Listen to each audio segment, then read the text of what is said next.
Assalomu alaykum hurmatli o'quvchilar. Bugun sizlar bilan Ahmad Farg'oniy haqida gaplashamiz. Olimning to'liq ismi Abul Abbos Ahmad ibn Muhammad ibn Kasir al-Farg'oniydir. Uning hayoti va ilmiy faoliyati haqida juda oz ma'lumotlar saqlangan.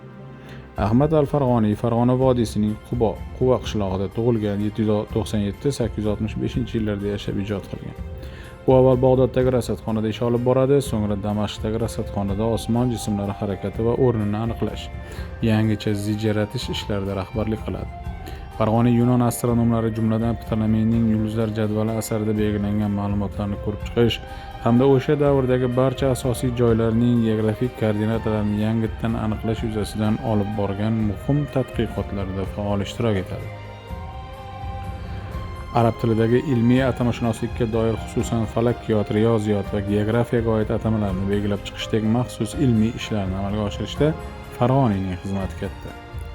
U ayrim astronomik asboblarni ixtiro etish, falakiyatshunoslikka doir arab tilidagi boshlang'ich bilimlarni belgilash va tartibga solish ishlariga ham hissa qo'shadi. Ahmad Farg'oniyning astronomiya asoslari haqidagi kitob asari O'rta asr musulmon sharq mamlakatlarida, so'ng Ispaniya orqali Yevropa mamlakatlariga astronomiya ilmining rivojini boshlab beradi. Farg'oniyning Samoviy harakatlar va umumiy ilmi nujum deb ataladigan asari astronomiya asoslari haqidagi kitob nomi bilan mashhurdir. Asar 12-asrda 2 marta lotin tiliga tarjima qilingan, 13-asrda boshqa Yevropa tillariga tarjima qilingandan so'ng Al-Farg'oniyning nomi Al-Fraganus tarzida dunyoga tanildi. Farg'oniyning yuqorida nomi keltirilgan asarlaridan tashqari usturlab yasash haqidagi kitob, Al-Farg'oniy jadvallari, 7 iqlimni hisoblash haqida kabi asarlari, oyning yer ostida va ustida bo'lish vaqtlarini aniqlash haqidagi risola qo'lyozmasi turli mamlakat kutubxonalarida saqlanmoqda. Al-Farg'oniy 861-yilda Qohira yaqinidagi Ravzo oralig'ida nilometr, ya'ni suv sathini belgilovchi uskuna yasaydi. Uskuna ilk bor Nil daryosida sinab ko'rilganligi uchun ham shunday nom bilan ataladi. 4000 kilometr uzunlikdagi buyuk Nil Misr xalqi uchun hayot-mamot daryosi edi. Mamlakat hududining atigi 6%gina dehqonchilik qilish, biror yegulik yetishtirish mumkin bo'lgan. Bu ham Nil tufayli. Qolgan qismi qumlik bo'lib, bu joylarda daryo suvi yetib bormas edi. Aynan ana shu 6% suvli yer xalqni boqadi. Hozir ham shunday. Ammo o'shanda Nil suv sathi tizginsiz bo'lgan. Ya'ni bir yil suv sathi ko'tarilsa, qirg'oqdagi dehqonlarning yeri suv bosib, hosil nobud bo'lardi.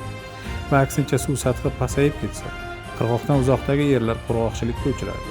Shunga qaramay davlat soliqchilari har ikki holatda ham yer egalaridan birdek soliq talab qilar edi.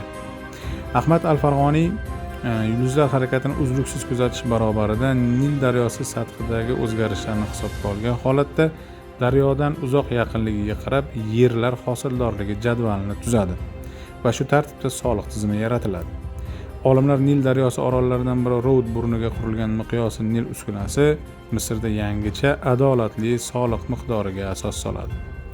Yevropada uyg'onish davrining mashhur olimi Regiomontano 15-asrda Avstriya va Italiya universitetlarida astronomiyaga doir ma'ruzalarini Farg'oniy asarlari asosida o'qiydi. Farg'oniy nomi 14-asrda Dante va 18-asrda Schiller tomonidan ham tilga olinadi. Atoqli astronom Yangi Veleyning 1647-yilda nashr qilingan Selenografiya kitobida oydagi kraterlardan biri buyuk vatandoshimiz Ahmad al-Farg'oniy nomi bilan ataydi. Endi diqqatingizni Muhammadjon Obidovning quyidagi fikrlariga qaratmoqchimiz. Unda miqyosi Nil haqida to'xtalib o'tiladi. Mana o'sha bobomiz bundan 12 asr muqaddam bunyod etgan miqyosi Nil qurilmasi. 35-40 metrlar keladigan ko'prikdan o'tsangiz, temir yog'och, ya'ni Hindistondan keltirilgan buq daraxtidan qilingan temir yog'och qoplangan 8 burchakli, usti doirasimon qubbali oddiy bir binoga duch kelasiz. Nilning bir cheti shu orolga urilib ikkiga bo'linadi.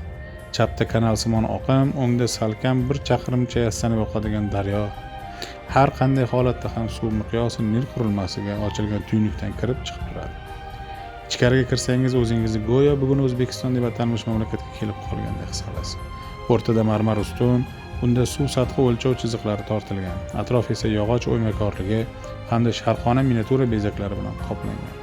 Aytishlaricha Misr xalqi ularni asrlar davomida asrab avaylab kelgan. 8 ustun chiziqlarga sog'inch bilan boqaman. Marmar zinalar ustunlarini aylanib pastga tushaman. Bu Nil daryosi suv sathining eng past bo'lagidagi ko'rsatkichdan ham chuqurroq edi. Mana bu tuynukdan suv kirib, ustun chiziqlarga ko'rinish bergach, boshqa bir tuynukdan chiqib ketaveradi. Bobomiz esa suv sathi ko'rsatkichiga nisbatan dehqonning yeri daryodan necha chaqirim naridaligiga qarab, qancha soliq to'lashi lozimligini matematik formulalar asosida aniq hisob-kitob qilib belgilab bergan. Shunday qilib, suv sathi ko'tarilsa, yeri daryoga yaqin bo'lgan dehqonlar kamroq, yeri daryodan olisdagi dehqonlar esa ko'proq yoki aksincha. Suv sathi odatdagidan pastlab ketsa, daryoga yeri yaqin dehqonlar ko'proq, yeri uzoqroqdagi dehqonlar esa kamroq soliq to'lashgan. Aslida oddiy qoidaga o'xshaydi. Ammo unda hozirgi o'lcham birliklaridagi 1 metr o'zgarsa ham soliq miqdori o'zgaradigan jadvalni yaratish darhaqiqat arablarning o'zlari aytganidek buyuk kashfiyot yoki haqiqiy adolat tarozisi bo'lgan. Shuning uchun ham oradan ming yillardan ziyod vaqt o'tibdiki, arablar hamon Alloma nomini cheksiz hurmat bilan tilga oladilar. Shuning uchun ham Ahmad al-Farg'oniy yaratgan miqyosi Nil hamon ishchi holatida saqlanib kelinmoqda. Qohirada Roud orolida miqyosi Nil inshooti poyiga Ahmad al-Farg'oniyning g'oyat ko'rkam va nafis ishlangan haykali qo'yilgan. Bu Misr xalqi insoniyatning buyuk ajdodi Ahmad Farg'oniyga minnatdorchilik ramzi hisoblanadi.